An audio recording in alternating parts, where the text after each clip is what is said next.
Hello everyone, আসসালামু আলাইকুম। আমি Faria Parvez. Welcome to my YouTube channel Faria Parvez. সবাই কেমন আছেন? আশা করি সবাই ভালো আছেন। আলহামদুলিল্লাহ, আমরাও ভালো আছি। ঈদ একদম চলে আসলো, আর একটা দিন বাকি। এর আগে সবার সাথে একটা ছোট্ট মিনি ব্লগ শেয়ার করে ফেলা। এই যে ভিডিওগুলো তৈরি করছে বা দেখবেন আপনারা, এগুলো দুদিন আগের ভিডিও। এখানে একটা ভাইরাল খাবার বা নাস্তা তৈরি করছিলাম, পাউরুটি দিয়ে চা।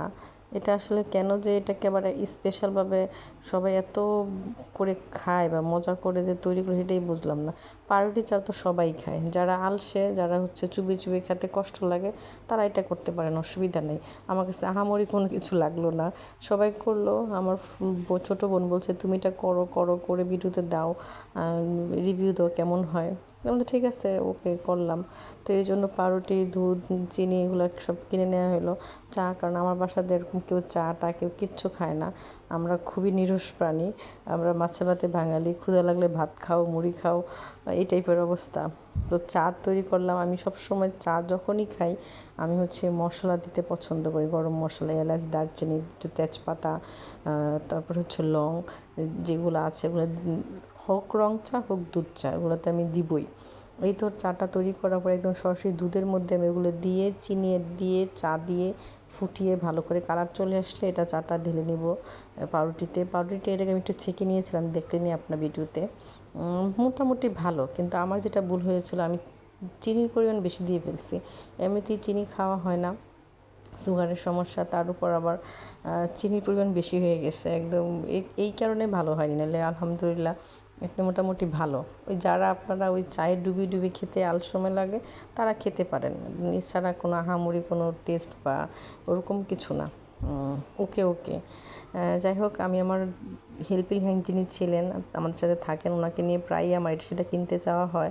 তো ওদিন বললাম যে ঈদ চলে আসছে, ঈদের তো অনেক কসাইরা আসবেন, মেহমান আসবেন।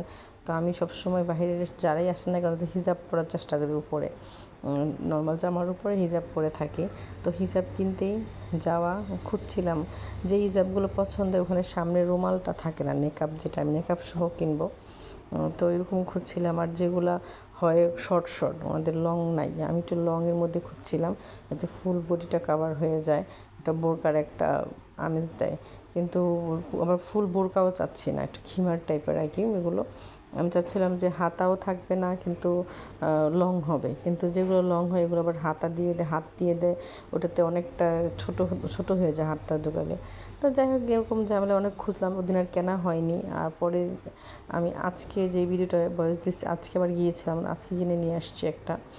ওইটারও একটা ভিডিও তৈরি করা আছে, আপনার সাথে শেয়ার করব। আমার মোটামুটি কেনাকাটা প্রায় শেষ। আমি নিতে চেয়েছিলাম যেটা, হয়নি। অন্যান্যগুলো নেওয়ার পর ওখানে গিয়েছিলাম, আমার কিছু কসমেটিক দরকার ছিল। এই দোকানটা থেকে আমি সবসময় নেই। ছোট্ট একটা ক্লিপ দেখলেন, যেখানে আমি ইচ্ছে করেই নেওয়ার ভিডিও, যেহেতু আমার কেনাকাটা একটু তাড়াহুড়োর মধ্যে, রাত করে যাওয়া, বাসায় ফিরতে হবে। 9টার দিকে গিয়েছিলাম, আস্তে আস্তে প্রায় 11:30 বেজে গিয়েছিল। এখানে টু পিসগুলো দেখছিলাম, এগুলো সবারই দাম জানা এখন। 500 থেকে 600-র মধ্যেই টু পিসগুলো হয়ে যায়। সবাই 500 থেকে 600-র মধ্যেই ওনারা বিক্রি করে, একটু দাম চায়, 800, 900, 1000 বলে, কিন্তু আপনাকে 500 থেকে 900-র মধ্যে 600-র মধ্যে দিয়ে দিবে। সবগুলো এরকমই দাম, এর উপরের দাম নাই। এটা আমার হেল্পিং হ্যান্ড যিনি ছিলেন, উনি ওনার ছোটো বোনের জন্য দেখছিলেন আর কি, দুটা মানে একটা টু পিস। তো ওনার এটা পছন্দ হয়েছে, ওনার নিজের পার্সোনাল পছন্দ করে নিয়েছেন। তো আমি বলি ওকে, আমি আমার অন্যটা পছন্দ হয়েছে, আমার কাঠালি কালারটা খুবই পছন্দ হয়েছে। ওটা না, এটা খুব ভালো। বলে যে না, ও একটু কাজ করে, তো ওর একটু কালার, ডিপ কালার নিতে হবে। আমি কি আচ্ছা ঠিক আছে। এই তো এগুলো দেখলে আমি কেন যে আটকে যাই, আমাকে কিছু না কিছু প্রতিবার নিতেই হবে। তো এখানে আসলে একটা নোজপিন নিলাম। আমি অনেক দিন হয়েছে পাথরের নোজপিন পরি না, বা একটু বড় টাইপের নোজপিন পরা হয় না। তো এই নোজপিনগুলো কিন্তু অন্যান্য স্বর্ণের দোকানে গেলে স্বর্ণের পানির মধ্যে চুবোনো, এই কালারগুলো, এই নোজপিনগুলো খুবই ভালো। এগুলো অন্যান্যগুলো 2000, 2100 বা 1900 করে রাখে, এখানে উনি মাত্র 350 করে দিচ্ছে। এটা মুক্তিযোদ্ধা মার্কেট এর বাইরের অংশ, সবাই চিনবেন মিরপুরে যারা থাকেন। তারপরে ছোটো বাচ্চার জন্য দুটো ড্রেস নিয়ে নিলাম। আমাদের গ্রামে একটা বাবু হয়েছে, বাবুকে গিফট করার জন্য দুটো ড্রেস দেখছিলাম যে কী নেওয়া যায়। বাজেট তেমন ছিল না, তো একটু কমের মধ্যেই দেখছিলাম। তারপর দুটো ড্রেস নিয়েছিলাম, 3টা নিয়েছিলাম, কিন্তু উনি অনেক বেশি দাম চাচ্ছিলেন, তো এত বাজেট ছিল না, যেন দুটো আপাতত নিয়ে বাসায় চলে আসলাম। আমার কেন যেন বাচ্চাদেরকে ড্রেস দিতে বা গিফট করতে খুবই ভালো লাগে। কোনো নতুন বাচ্চা হলে আমার আমার যদি অনেক টাকা থাকতো, আমি তাদের অনেক দামি দামি গিফট করতাম, অনেক ভালো ভালো গিফট করতাম। মানে বাচ্চা মানুষই আমার খুব পছন্দ, যেমন ছেলে হোক মেয়ে হোক। কিন্তু মার্কেটে গেলে হয় কি, এটা সবারই মনে কমন প্রবলেম, মেয়েদের ড্রেস দিয়ে ভরা, ছেলেদের ড্রেস খুঁজেই পাওয়া যায় না। ছেলে বাবুদের কী দেওয়া যায়, কী গিফট করা যায়, বা নিজের বাচ্চাকে কী পরাবো। এই তো ওদিন দুটো মোবাইলও কেনা হয়েছিল, বাটন সেট। আমার যে হেল্পিং হ্যান্ড ছিলেন উনি ওনার গ্রামের বাবা ওনার স্বামীর জন্য নিয়ে যাবেন, এই জন্য দুটো ফোন আমার সাথে, ওনার সাথে ফোন দেখতে গিয়ে আমার এই ঘড়িটা খুব পছন্দ হয়ে গেল। আমার হাতে যে ঘড়িটা দেখলেন ওটা কিনে নিলাম। ওই দিন আমও নিয়েছিলাম, ওটার ভিডিও আর নেওয়া হয়নি। যাই হোক, এই প্লেটগুলো একদিন দেখেছিলাম, ওদিন নেওয়া হয়নি, টাকা ছিল না। আজকে টাকা থাকার কারণে নিয়ে নিলাম 2টা প্লেট। আমার খুব পছন্দ, এখন আমি এগুলো প্লেটে দিয়ে খাবার খাই।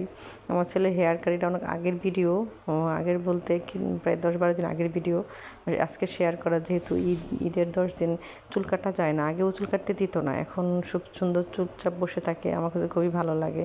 আমার ভিডিও শেষের দিকে সবাই আমার জন্য দোয়া রাখবেন, আপনাদের জন্য দোয়া রইল, ফি আমানিল্লাহ। আর আমার ভিডিও সামনে চলে গেলে লাইক, কমেন্ট, সাবস্ক্রাইব করে দেবেন। আল্লাহ হাফেজ, tata, bye bye, take care.